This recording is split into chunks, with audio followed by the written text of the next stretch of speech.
यीशु ने हमें छुड़ाया मानवीय पसीने के श्राप से, कष्टदायी परिश्रम के श्राप से, तनावपूर्ण परिश्रम के श्राप से। हम परिश्रम करते हैं पर बिना किसी तनाव के यीशु के नाम पर। हालेलुया। यीशु का व्यक्तित्व उन सभी पापियों से बड़ा है जो कभी हुए होंगे या भविष्य में होंगे। आमीन। उस व्यक्ति की कीमत किसी भी अन्य व्यक्ति की तुलना में कहीं अधिक है जो कभी इस ग्रह पर रहा होगा या भविष्य में कभी होगा। और अगर सभी पापियों के बलिदान को जोड़ दिए जाएं, तो भी उसका बलिदान उनसे कहीं ज्यादा है। और इसलिए हमारे पास बहुत ज्यादा है, बहुत ज्यादा, बहुत ज्यादा, बहुत ज्यादा, बहुत ही ज्यादा। इस दौरान जिस तरह से आप संघर्ष करते हैं वचन में ज्यादा से ज्यादा समय बिताने के लिए, परमेश्वर का वचन सुनने के लिए, आमीन, पॉडकास्ट सुनने के लिए। और मुझे ये नहीं पता कि लोग अभी भी पॉडकास्ट सुनते हैं या नहीं, लेकिन डिजिटल ऑनलाइन सुनते हैं तो वचन को सुनिए। आमीन। प्रभु की स्तुति हो। और सुनिश्चित कीजिए कि ये ऐसा वचन हो जो शास्त्रांश पर हो और मसीह केंद्रित हो। यीशु अब कहाँ हैं? पिता के दाहिने हाथ पर हैं वो, आपके और मेरे लिए प्रार्थना करते हुए, हमारे लिए मध्यस्थता करते हुए वो प्रार्थना कर रहे हैं, है ना? शारीरिक रूप से वो हमारे साथ नहीं है, पर वो हमारे साथ हैं उनकी पवित्र आत्मा के जरिए। वो हमारे साथ हैं, राइट? आमीन। पर वो शारीरिक रूप से कहाँ है? पिता के दाहिने हाथ पर हैं, और वो हमें बचाएंगे, हमारे लिए आएंगे।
के साथ प्रभु ने मुझसे बात की और प्रभु ने मुझसे पिछले सप्ताह ये कहा, उन्होंने मुझसे कहा कि पूरी दुनिया के लोक समूह के बारे में बात कर रहे हैं। कुछ स्थानों पर वो इसे हॉटस्पॉट कहते हैं, यानी क्लस्टर, ज्यादातर समय क्लस्टर। सिंगापुर में क्लस्टर कहते हैं, यहाँ क्लस्टर है, वहाँ क्लस्टर है।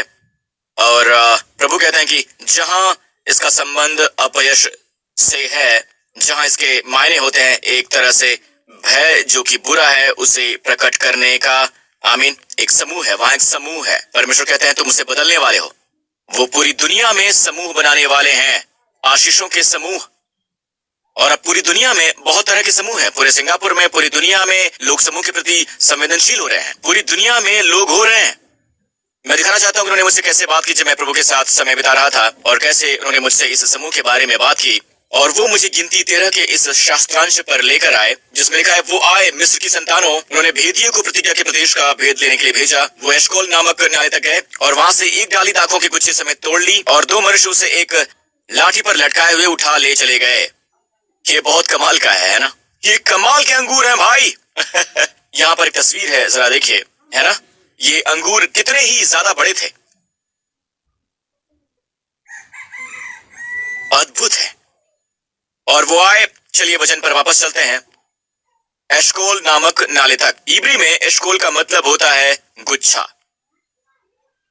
परमेश्वर कहते हैं कि आखिर क्यों लोग गुच्छे के बारे में नकारात्मक सोचते हैं। वो मुझे आशीषों के गुच्छों का प्रदर्शन दिखाने वाले हैं, दाखमधु के गुच्छों का प्रदर्शन, आनंद के गुच्छों का, अभिषेक के गुच्छों का, आमीन, चंगाई के गुच्छों का, आपूर्ति के गुच्छों का, आमीन, आमीन। न्यू क्रिश्चियन चर्च और जो दूसरी चर्च यहाँ पर है सिंगापुर में और पूरी दुनिया में, परमेश्वर हमें सेट कर रहे हैं दाख मधु का गुच्छा बनने के लिए, दाख मधु का जो लोगों के लिए बड़ी खुशी लाएगा। ये बहुत दिलचस्प है क्योंकि ये जगह, बाय द वे, क्या आप इसकी एक तस्वीर देखना चाहेंगे? पीछे जाइए, तस्वीर देखिए। एक बार मैं इस पर ध्यान लगा रहा था और मैंने देखा कि अंगूरों के इस गुच्छे को कुचलते हैं तो आप दाख मधु पाते हैं। तो दाख मधु के लिए आपको इसे कुचलना होता है ना? आमीन। एक बार कोई था जो 2 लोगों के बीच में पिस गया था, एक खंबे पर भी, और इसी तरह आप गुच्छा पाते हैं, आशीष का वो गुच्छा, आमीन। बाय द वे, वो नाला था एशकोल का नाला जहां ये घटना घटी। इसे देखिए, ध्यान से देखिएगा। अगला वचन, गिनती 32। जब मैंने तुम्हारे बाप दादों को कादेश बरने से करान देश देखने के लिए भेजा, तब उन्होंने भी ऐसा ही किया। अब मूसा बात कर रहा है और इजराइल के संतानों को बता रहा है जो अतीत में उनके साथ हुई। इस समय वो गिनती की पुस्तक में है, अभी वो जो हुआ था उसकी समीक्षा कर रहा है। वो कहता है, मैंने तुम्हारे बाप दादों को भेजा था कादेश बरने से उस देश को देखने के लिए, ठीक है। और ये बात हम सब जानते हैं कि इजराइलियों का पाप यानी अविश्वास का पाप। जब परमेश्वर ने उन्हें उस प्रदेश में जाने के लिए कहा तो कहा कि मैं तुम्हें बहुतायत के प्रदेश में ले जाऊंगा।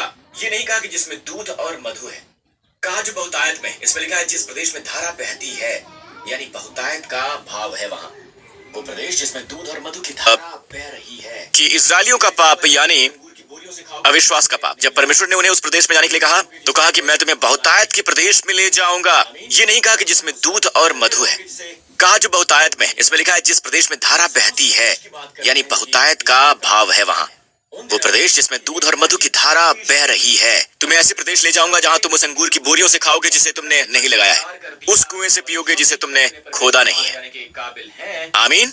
और तुम उस घर में रहोगे जिसे तुमने नहीं बनाया। ये सब उस प्रदेश की बात करते हैं जो कि विश्राम का स्थान है।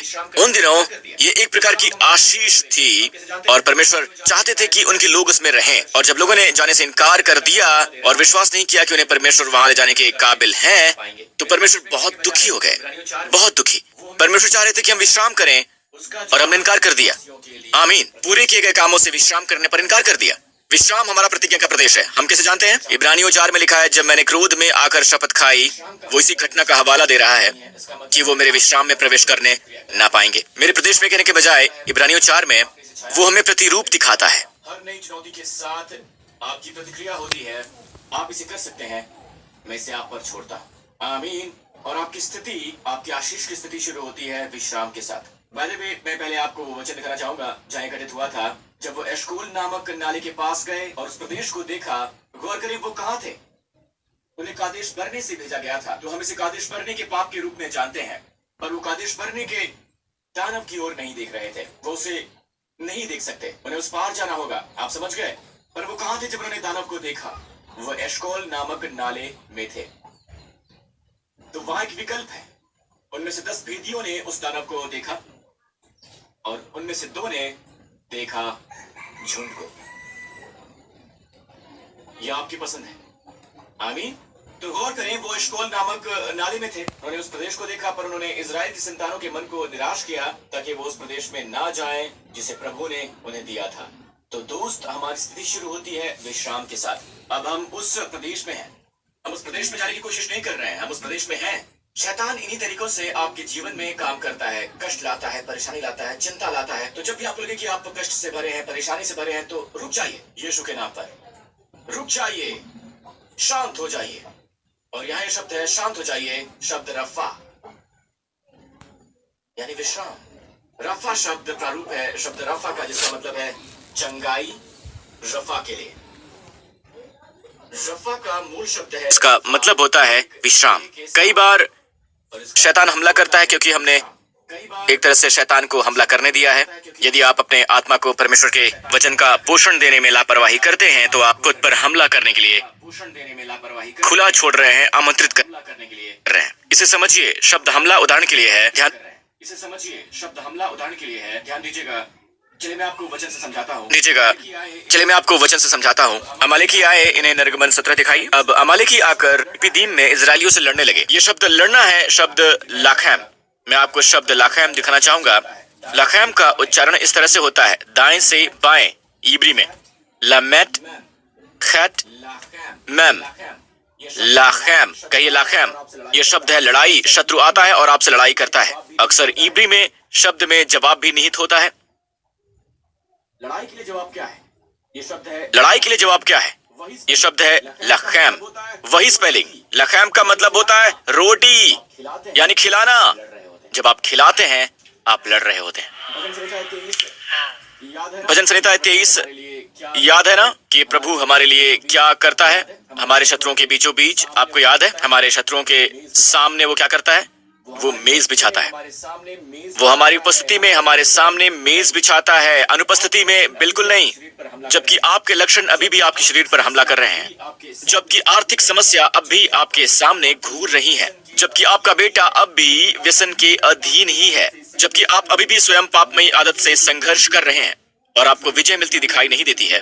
परमेश्वर कहते हैं खिलाने के लिए विजय होने तक इंतजार मत करो, खिलाओ अपने शत्रु की उपस्थिति में।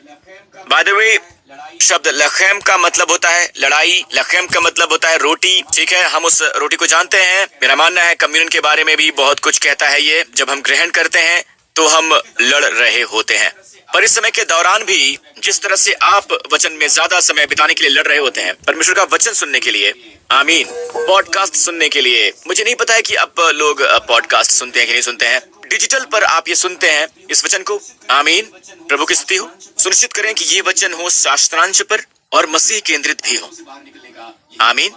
इन सब आदतों से बाहर निकलने का यही एकमात्र रास्ता है। अपनी परीक्षाओं से बाहर निकलने का यही तरीका है। उस पार जाने का यही तरीका है। एक बड़ी जगह पर, एक समृद्ध जगह पर, एक बहुत बड़े स्थान पर, जिसे परमेश्वर ने आपके लिए बनाया है। मुझे अच्छी अमीन मिल सकती है, आमीन। मैं आपको ये बताकर समाप्त करना चाहूंगा। निर्गमन 17 पर वापस चलते हैं। अब अमालेकी आकर रपीदीम में इजरायलियों से लड़ने लगे। रपीदीम, इजराइल रपीदीम में है। मैं कह रहा था कि कई बार आप गलती नहीं करते और फिर भी आप पर हमला हो जाता है। लोगों पर हमला होता है, इसका मतलब ये नहीं कि वो कुछ गलत करते हैं। सुनिए, रपीदीम का मतलब है विश्राम करने की जगह। रपीदीम का मतलब है विश्राम करने की जगह। रपीदीम का मतलब है विश्राम करने की जगह, असल में बहुवचन। इजरायली विश्राम के स्थान पर थे और अमालेकी आए।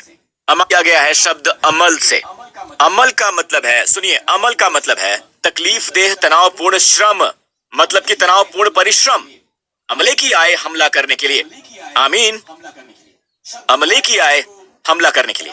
शत्रु आएगा आपको तनावपूर्ण श्रम में ढकेलने की कोशिश करने के लिए। परिश्रम के साथ कुछ गलत नहीं है। पौलुस कहता है मैंने उन सब से बहुत ज्यादा मेहनत की, यहाँ तक कि उन सभी प्रेरितों से भी, ठीक है, पर मैंने नहीं की, पर परमेश्वर का अनुग्रह मेरे साथ है। तो वो श्रम कष्टदायी श्रम नहीं होना चाहिए। मसीह ने हमें छुड़ाया जब उसने गतसमनी के बाग में लहू बहाया। उसने हमें छुड़ाया, उसने हमें अदन के उस श्राप से मुक्त किया। जब परमेश्वर कहते हैं अपने माथे के पसीने की रोटी तुम खाया करोगे, और क्योंकि उन्होंने लहू बहाया, यीशु के लहू में एक छुटकारा देने वाला गुण है। जब उनका लहू बहाया गया, यीशु ने हमें छुटकारा दिलाया मानवीय पसीने के श्राप से, कष्टदायी श्रम के श्राप से, तनावपूर्ण श्रम के श्राप से। हम श्रम करते हैं पर बिना तनाव के, यीशु के नाम पर। हालेलुया, आमीन, प्रभु की स्तुति हो। और अब अंत में यूहन्ना 6 पर वापस चलते हैं। पिछले सप्ताह हमने बात की थी कि प्रभु ने लोगों से कहा कि बैठ जाइए। लोगों को बैठाते हैं, वो सब पदवी के हिसाब से बैठ जाते हैं। वो 5-5 के समूह में बैठते हैं। बाय द वे, मार्क्स के संस्करण में लिखा है कि लोगों को हरी घास पर पांति-पांति से बिठा दो। हरी घास पर पांति-पांति से बिठाना, ओके। वो उन्हें खिलाता है, वो उन्हें खिलाता है। और बाइबल में यूहन्ना 6 में लिखा है, यहाँ लिखा है कि यहाँ इसके आखिरी हिस्से में वचन 11 में लिखा है, यीशु ने रोटियां और मछलियां ली और धन्यवाद करके बैठने वालों को बांट दी। जितना वो चाहते थे बांट दिया। जो आसपास भाग रहे थे उन्हें नहीं मिली, और जो बैठे हैं उन्हें मिली कितनी ज्यादा? कितनी? जितनी परमेश्वर की इच्छा थी। यहाँ परमेश्वर की इच्छा नहीं है, जितना वो चाहते थे। जिस पल वो कहते हैं कि बस हो गया, आपूर्ति रुक जाती है। आपूर्ति हमेशा आपकी जरूरत से ज्यादा होती है। मैंने कहा आपूर्ति हमेशा आपकी जरूरत से ज्यादा होती है। यीशु का व्यक्तित्व हमेशा भी पापियों से उस व्यक्ति की कीमत बाकी सभी व्यक्तियों से ज्यादा है जो कभी इस ग्रह पर रहे होंगे या भविष्य में कभी भी महान रहेगा, जो कभी थे या भविष्य में कभी होंगे। तो भी उसका बलिदान आमीन। उस व्यक्ति की कीमत बाकी सभी व्यक्तियों से ज्यादा है जो कभी इस ग्रह पर रहे होंगे या भविष्य में कभी भी होंगे। सभी पापियों के बलिदान जोड़ दिए जाएं तो भी उसका बलिदान उनसे कहीं ज्यादा रहेगा। इसलिए हमारे पास बहुत ज्यादा बचा हुआ है, बहुत ही ज्यादा, बहुत ही ज्यादा, बहुत ही ज्यादा। पकड़ना चाहते हैं, ठीक है, पहाड़ आमीन। नीचे आइए। उसके बाद यहाँ यूहन्ना 6 में यीशु ये जानकर कि वो मुझे राजा बनाने के लिए आकर पकड़ना चाहते हैं, ठीक है, पहाड़ पर अकेला चला के सांझ हुई। अब गौर करें, उसने उन्हें दूर क्या? ठीक है, चलिए अब हम मरकुस का संस्करण देखते हैं। इसके लिए उस पार बहुत दिलचस्प है, उसका जिक्र मरकुस ने किया है जिसका जिक्र यूहन्ना ने नहीं किया है। जब सांझ हुई, अब गौर करें, उसने उन्हें दूर भेज दिया, यानी शिष्यों को नाव में बिठाया और कफरनहूम की ओर भेज दिया, यानी बेतसदा के उस पार उसने उन्हें वहां भेजा। और जब सांझ हुई, अब उसने क्या किया? वो प्रार्थना करने पहाड़ पर गया। वो प्रार्थना करने पहाड़ पर गया। दोस्तों सुनिए, वो पहाड़ पर प्रार्थना करने गया। हमारे प्रभु की आज की यही तस्वीर है। वो कहाँ है? पहाड़ पर, पिता के दाहिने हाथ पर। ये पहाड़ की एक तस्वीर है। पहाड़ की तस्वीर सामान्यतः बाइबल में तस्वीर होती है राज्य की। तो यीशु अब कहाँ है? हमारे दाहिने, पिता के दाहिने हाथ पर, मेरे और आपके लिए प्रार्थना करते हुए, हमारे लिए मध्यस्थता करते हुए वो प्रार्थना कर रहे हैं ना। शारीरिक रूप से वो हमारे साथ नहीं है, लेकिन पवित्र आत्मा के जरिए वो हमारे साथ मौजूद है। शारीरिक रूप से हमारे साथ है ना। तो इस समय ये तस्वीर है आमीन। कहाँ है वो शारीरिक रूप से? पिता के दाहिने हाथ पर। वो उठेंगे और हमारे लिए आएंगे जल्दी ही, मुझे विश्वास है। जातियों की आमीन। बाट जोते रहिए, हालेलुया। तो इस समय ये तस्वीर है। कलीसिया कहाँ है? समंदर में। सब बात करता है सागर की। से और ये सागर बात करता है क्षमा कीजिएगा, समंदर बात करता है जातियों की। मैं ये कहने वाला था। तो सागर और नाव कहाँ है? सागर की जातियां हैं, समुद्र जो भरा है शांति और तूफानों से, और ये उन जातियों की तरह है जिनके पास विश्राम बिल्कुल नहीं है। तो नाव थी, जानते हैं प्रभु इतने और नाव कहाँ है? नाव है एक समूह की तरह, यानी कलीसिया, लोग इससे आकर्षित हो जाएंगे। समंदर के बीचों बीच। उन्होंने उन्हें दूर कर दिया। तो अब क्या हो रहा है? जब सांझ हुई जाओ तो नाव थी। जानते हैं प्रभु इतने शांत हैं, है ना। जानते हैं वो उन्हें राजा बनाने आए हैं। बहुत से लोग इससे आकर्षित हो जाएंगे, और वो अकेला पर उन्होंने उन्हें दूर कर दिया। और जब उसने कोई उपाय नहीं, वापस घर जाओ। आमीन। और वो पहाड़ पर प्रार्थना करने लग गए। ग्रीक में शब्द और प्रार्थना करते करते सांझ हो गई तो नाव झील के बीच में थी और वो अकेला भूमि पर था। ये असल में है और जब उसने देखा कि वो खेते खेते घबरा गए हैं क्योंकि हवा उनके विरुद्ध थी। ग्रीक में शब्द खेते खेते घबरा गए के लिए एक समकक्ष शब्द है अमल। जी हाँ, अमल। ये असल में है तनाव में लगे हुए बहुत अधिक तनाव, मेहनती काम, तनावपूर्ण श्रम। एक बार फिर से अमले की। ये उस चर्च की तरह है जो कि सभी कामों में लगे हुए हैं, इन सभी श्रमों में लगे हुए हैं, सभी तनावों में लगे हुए हैं। वो कुछ पूरा करने की कोशिश में है। वो ये नहीं जानते हैं कि यदि वो विश्राम करते हैं तो वो आशीषित होंगे, यहाँ तक कि 800 एक ही बार में। आमीन। पर वो संघर्ष कर रहे हैं, वो संघर्ष कर रहे हैं खेने में। उनका इरादा अच्छा है, जो सही है वो करने की कोशिश कर रहे हैं। प्रभु ने उनसे कहा उस पार जाने के लिए, वो उनकी आज्ञा मान रहे हैं, पर वो खुद के प्रयासों का इस्तेमाल कर रहे हैं। हवा उनके विरुद्ध है। बाइबल कहती है कि अंतिम दिनों में सिद्धांतों की सभी प्रकार की बयारें होंगी, हर एक प्रकार की बयारें होंगी। आमीन। चर्च इधर उधर उछाले मत जाने देना सिद्धांत की हर एक बयार से। जी हाँ, आमीन। सुनिश्चित कीजिए कि ये मसीह के बाद है महानता, परमेश्वर के पुत्र की संपूर्णता। आमीन। हम सब उनमें बढ़ेंगे। हालेलुया। तो प्रभु ने उन्हें देखा। उन्होंने उन्हें कब देखा था? रात के चौथे पहर। रात के चौथे पहर पर वो उनके निकट झील पर चलते हुए आए। जी हाँ, झील पर चलते हुए वो उनके पास आए।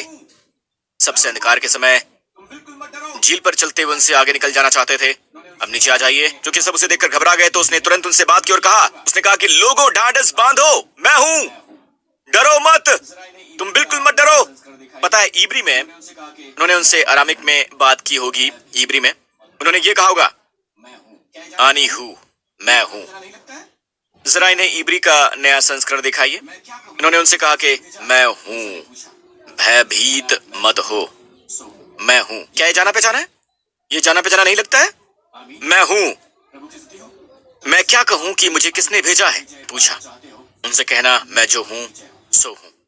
ये एक ब्लैंक चेक है। तुम आपूर्ति चाहते हो इस समय के दौरान। आमीन। मैं तुम्हारा प्रभु की स्तुति हो। तुम इस पापमयी आदत पर विजय पाना चाहते हो, मैं तुम्हारी विजय हूँ। कोविड-19 के बारे में क्या? आमीन। तुम आपूर्ति चाहते हो, इस समय के दौरान मैं तुम्हारा भला चरवाहा हूँ। संक्रमित हो तो फिर मैं तुम्हारा आमीन। तुम बीमार हो, मैं तुम्हारा चंगाई दाता हूँ। कोविड-19 में क्या, मैं तुम्हारा रक्षक हूँ, मैं तुम्हारा संरक्षक हूँ। अगर तुम उससे बीमार हो, अगर तुम उससे संक्रमित हो, तो फिर मैं तुम्हारा चंगाई दाता हूँ। के वृत्तांत पर जब वो उनके पास नाव पर आया और हवा थम गई और वो बहुत ही आश्चर्य करने लगे। हवा बिल्कुल थम गई थी पूरी तरह से। अब यूहन्ना का संस्करण देखिए, ठीक है, यूहन्ना पर जाइए। उसने उनसे कहा कि आनी हूँ अल तिराहू, यानी मैं हूँ। असल में ऐसा नहीं कि ये मैं हूँ, ये है आपको इटालिक में वहां ये शब्द मिलेगा, ये असल में है मैं हूँ। उसने उनसे कहा और फिर उन लोगों ने उसे खुशी खुशी स्वीकार किया। पहली बात जो आपको करने को मिली वो पहले से ही प्रभु की है, वो प्रभु के चेले हैं, पर यहाँ वो उन्हें खुशी से अपनी नाव में बिठाते हैं। क्या आपने कभी कहा है कि प्रभु यीशु, मैं खुशी से आपको अपने परिवार में स्वीकार करता आते हैं। क्या आपने कभी कहा है कि प्रभु यीशु, मैं खुशी से आपको अपने परिवार में स्वीकार करता हूँ, मैं खुशी से आपको अपने अपने अपने करियर में स्वीकार करता हूँ, मैं खुशी से आपको अपने हर एक काम करता हूँ। और प्रिंस, आप जानते हैं वो मेरे जीवन के प्रभु हैं। हाँ, पर वो चाहते हैं कि वो जानना चाहते हैं कि आप परमेश्वर की भागीदारी इन सभी क्षेत्रों में चाहते निकल जाना चाहते थे। अगर वो उन्हें स्वीकार करना हैं। नहीं चाहते तो वो उनसे आगे वो उन्हें खुशी से स्वीकार करते हैं। उन्हें खुशी हमने अभी पढ़ा कि वो उनसे आगे निकल जाना चाहते थे। अगर वो उन्हें स्वीकार करना नहीं चाहते तो वो उनसे आगे निकल जाते, तो उन्हें खुशी से स्वीकार करना पड़ा। और जिस पल उन्होंने स्वीकार किया, हवा थम गई। फौरन ही नाव आमीन। और ये देखिए, न केवल ये, उन्होंने उन्हें खुशी से नाव में बिठाया और फौरन ही नाव स्वीकार उस प्रदेश में थी जहां पर वो जा रहे थे। फौरन ही, जिस किसी भी क्षेत्र में आप उन्हें खुशी से स्वीकार करते हैं, वो कहते हैं परमेश्वर आप जिस क्षेत्र से होकर गुजरे हैं, जिस किसी भी क्षेत्र में आप उन्हें लाते हैं, सुनिए, फौरन वहां पर नाव उनकी विशेषता है कि वो समय और स्थान से चली गई। परे हैं और इसने विरोध किया था और फौरन वहां पर नाव थी। तो हवा को क्या हुआ? चली गई। उस शैतान को क्या हुआ जिसने विरोध किया था? और जाहिर है कि ये एक शैतान था। कहना चाहता तो हूँ कि ये ऐसा नहीं कि मैं प्रार्थना कर रहा हूँ सर्वोत्तम करने के लिए, प्रार्थना कर रहा हूँ सर्वोत्तम करने के लिए, भजन संहिता 91 की सभी प्रतिज्ञाओं का दावा करने के लिए, ठीक है, पर आप इसे तनाव में कर रहे हैं। आप ऐसे कर रहे हैं जैसे आप जानते हैं आप करना चाहते हैं पर आपको शंका है। जानते हैं दोस्त, वो आपसे प्रेम करते हैं, उनके प्रेम का आनंद लेने के लिए समय निकालें, हर दिन उनके पास आए। कई बार मुझे महसूस होता है कि मेरे डर, मेरी चिंताएं, परेशानियां वो आमीन आ गया? करती हैं, मेरी भावनाओं पर हमला करती हैं और इसे क्या आप सुन रहे हैं दोस्तों? उसके सामने शांत हो जाऊं। दोस्तों, मैं ये कहना चाहता हूँ कि ये ऐसा नहीं कि मैं प्रार्थना कर रहा हूँ सर्वोत्तम करने के लिए, प्रार्थना कर रहा हूँ सर्वोत्तम करने के लिए, भजन संहिता इसी वक्त आपके पास 91 की सभी प्रतिज्ञाओं का दावा करने के लिए, ठीक है, पर आप इसे तनाव में कर रहे हैं। कहते हैं वो ज्यादा महत्वपूर्ण है आप ऐसे कर रहे हैं जैसे आप जानते हैं आप करना चाहते हैं पर आपको शंका है। और आपको जानते हैं दोस्त, वो आपसे प्रेम करते हैं, उनके प्रेम का आनंद लेने के लिए समय निकालें, स्थिति में आप देर तक हर दिन उनके पास आए। कई बार मुझे महसूस होता है कि मेरे डर, मेरी चिंताएं, परेशानियां मुझ पर हमला करती हैं, मेरी भावनाओं पर हमला करती हैं, और इससे निकलने का सिर्फ एक ही रास्ता है कि मैं उसके सामने शांत हो जाऊं, कहीं चला जाऊं। अगर आपके घर में जगह नहीं है, अपनी कार लेकर आप कहीं पार्क में चले जाइए, बस समय बिताइए। कहिए प्रभु, मैं इसी वक्त आपके पास आना चाहता हूँ। गहरी सांस लीजिए। चिंताओं से और प्रभु, ये आप हैं प्रभु। इस परीक्षा में आप जो कहते हैं वो ज्यादा महत्वपूर्ण है, वो ज्यादा महत्वपूर्ण है। सुनिए उनसे बात प्रभु, ये आपकी उपस्थिति है प्रभु। अपने परिवार और आपको पता है क्या उसके बाद क्या होगा? जाएंगे। थोड़ा समय लीजिए, जितना ज्यादा आप ले सकते हैं उसकी उपस्थिति में आप देर तक रहिए। किसी और चीज से ज्यादा उसके प्रेम का आनंद लीजिए। कुछ ज्ञानप्रद सुनिए, जैसे कि जोसेफ प्रिंस का उपदेश होता है। ओके, दूसरे भी अच्छे उपदेश होते हैं, पर मैं अपने आप को जानता हूँ, तो मैं जानता हूँ कि अच्छा है। आपको पता भी नहीं होगा मेरे ख्याल से बहुत अच्छा है। आंतरिक हो जाएगा। आमीन। संदेश को सुनिए। भय से, जब अमल चिंताओं से और इन सभी शत्रुओं से लड़िए वचन के पोषण द्वारा। परमेश्वर से सुनिए, उनसे बात कीजिए। मुझे आपको अपनी परिस्थिति से उन्हें खुशी से स्वीकार करने की आवश्यकता है। आपके जीवन का कौन सा क्षेत्र है जिसमें आपने उन्हें स्वीकार नहीं किया है? शायद यह है एक अस्पष्ट क्षेत्र, ऐसा क्षेत्र जहां पर आप उन्हें शामिल नहीं करना चाहते हैं। शायद कोई बिजनेस यकीन है कि आप अपने परिवार के पास एक अलग रूप में जाएंगे। हमेशा फेंक दिया जाए, जैसा बाइबल कहती है, तुम अपने भय को ढूंढोगे। आप उन्हें खुशी से स्वीकार नहीं करते। मेरे साथ इसी वक्त ये प्रार्थना करिए, कहिए, हे प्रभु यीशु, धन्यवाद मेरे सभी पापों के लिए क्रूस पर प्राण देने के लिए। परमेश्वर के दंडाज्ञा की आग आमीन। जब तक कि आप उन्हें खुशी से स्वीकार नहीं करते। मेरे साथ इसी वक्त ये प्रार्थना करिए, कहिए, हे प्रभु, मेरे श्रापों के लिए, मेरी दंडाज्ञा के लिए था, जिसे क्रूस पर आपने अपने ऊपर ले लिया। और जब दंडाज्ञा की आग आप पर पड़ी तो इसने मेरे सभी पापों को ले लिया, मेरे सभी रोगों को खत्म किया जिसे आप क्रूस पर उठाए हुए थे, और आपने पुकारा पूरा हुआ, सब खत्म हो गया। धन्यवाद प्रभु यीशु। और तीसरे दिन पिता ने आपको मुर्दों में से जिलाया, आज आप जीवित हैं, और अब यीशु मसीह मेरे प्रभु है और हमेशा रहे। यीशु, धन्यवाद मेरे स्थानों में सभी पापों के लिए क्रूस पर प्राण देने के लिए पिता परमेश्वर के नाम पर। और सभी लोगों ने कहा आमीन आमीन, प्रभु की स्तुति हो, हालेलुया। सभी लोग खड़े हो जाइए। मैं आपके ऊपर एक आशीष का उच्चारण करूंगा, चाहे आप कहीं भी हो। यीशु के नाम की स्तुति हो। क्या आप खुश नहीं हैं? मैं बहुत खुश हूँ उस समय और स्थान के प्रभु के लिए। आमीन। हो सकता है पिछले साल का कोई उपदेश सुन रहे हो और आप आज चंगे हो गए हो। हमारे पास बहुत सी गवाहियां हैं जो कहते हैं कि उन्होंने एक संदेश सुना, बैठा हुआ हूँ। उपदेश कुछ समय पहले दिया। धन्यवाद है पिता यीशु के नाम पर। और सभी लोगों ने कहा आमीन आमीन, प्रभु की स्तुति। प्रभु ठीक वहाँ पर आपके साथ है और आपको आशीष दे सकते हैं। अपने हाथ ऊपर उठाइए। आमीन। प्रभु आपको आशीष दे इस आने वाले सप्ताह हो, हालेलुया। सभी लोग खड़े हो जाइए। मैं आपके ऊपर एक आशीष का उच्चारण करूंगा, चाहे आप कहीं भी हो। अपने यीशु के नाम की स्तुति हो। क्या आप खुश नहीं हैं? मैं बहुत खुश हूँ उस समय और स्थान के प्रभु के लिए। आमीन। हो सकता है आप पिछले साल का कोई उपदेश सुन रहे हो और आप आज चंगे हो गए हो। हमारे पास बहुत सी गवाहियां हैं जो कहते हैं कि उन्होंने एक संदेश सुना जिसका उपदेश कुछ समय पहले दिया गया था और आज उन्हें वो प्राप्त हुआ है। क्योंकि प्रभु के लिए समय मायने नहीं रखता है, तो अब इस वक्त स्थान का भी मायने नहीं है, क्योंकि प्रभु ठीक वहां पर आपके साथ हैं और आपको आशीष दे सकते हैं। अपने हाथ ऊपर उठाइए। आमीन। प्रभु आपको आशीष दे इस आने वाले सप्ताह। पिता इब्राहिम की आशीषों से, व्यवस्था विवरण 28 की आशीषों से, जो कि उन्होंने आपके लिए अपने में रखी हुई है। शायद इस आने वाले सप्ताह वो सभी प्रकट हों। प्रभु यीशु मसीह के नाम पर प्रभु आपको और आपके परिवार को सलामत रखें, सुरक्षित रखें, बचाए रखें कोविड-19 के वायरस से, सभी रोगों व सभी बीमारियों से, सभी खतरों एवं सभी हानियों से, अंधकार की सभी शक्तियों से। धन्यवाद प्रभु। आमीन। प्रभु आपको सुरक्षित रखें। आप इस पूरे सप्ताह उस शरण स्थान में हैं। परमेश्वर अपना मुखमंडल आप पर चमकाते रहें और आपको अनुग्रह दें। जहां कहीं पर भी आप जाएं, आपके परिवार को अनुग्रह प्रदान करें। उन्हें अनुग्रह दें जिनसे भी आप मिलें।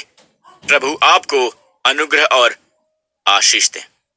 परमेश्वर अपना मुखमंडल उठाएं और आपको और आपके परिवार को अपना शालोम, भलाई, परिपूर्णता और शांति प्रदान करें। प्रभु यीशु मसीह के नाम पर। और सभी लोगों ने कहा आमीन। परमेश्वर आशीष दे।